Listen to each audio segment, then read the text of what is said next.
اور میرے نبی پاک صلی اللہ علیہ وسلم نے فرمایا جو قرآن پڑھتے ہوئے اٹکتا ہے اللہ اسے ڈبل ثواب عطا فرماتا ہے۔ فرمایا جو زبانی پڑھے سنگل ثواب، جو دیکھ کے پڑھے اسے ڈبل ثواب۔ حضور کیوں؟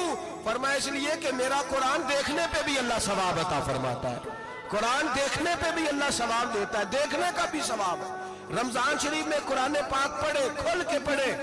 اور میرے بھائی اگر تیرا بچہ پڑھے، اگر تیری بیٹی پڑھے، کائنات کا خوش نصیب باپ وہ ہے کہ بیٹا قرآن پڑھے، چاہے ناظرہ ہی پڑھے، جس کی بیٹی پڑھے۔ زندگی میں انہیں اس کام پہ لگا جاؤ، مرنے کے بعد بھی پڑھیں گے۔ امام جلال الدین سیوطی شافعی رحمت اللہ علیہ فرماتے حضرت عیسیٰ قبر کے پاس سے گزرے، قبر پہ عذاب ہو رہا تھا، اللہ کا غضب برس رہا تھا، جناب عیسیٰ استغفار پڑھتے ڈرتے گزر گئے۔ تھوڑی دیر کے بعد، چند گھنٹوں کے بعد گزرے تو اسی قبر پہ پھول کھلے ہوئے تھے، رحمت برس رہی تھی۔ حضرت عیسیٰ علیہ السلام عرض کرنے لگے مولا تو بے نیاز ہے، میری طاقت نہیں تیرے کاموں میں بولنے کی، پر ابھی تو یہاں عذاب ہو رہا تھا، ابھی رحمت برس رہی ہے۔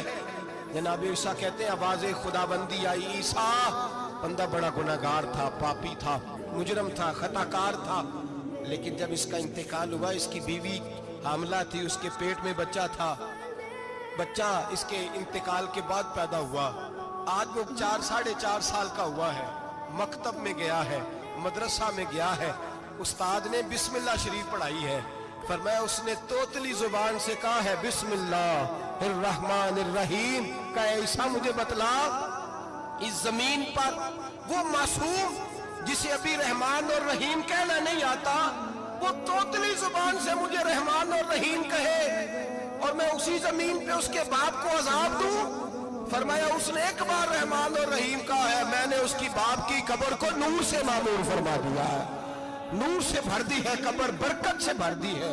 اللہ کرے میرے بیٹے بھی قرآن پڑھے، اللہ کرے میری بیٹیاں بھی قرآن پڑھے، اللہ کرے ہم سب کی اولادیں قرآن پاک پڑھے۔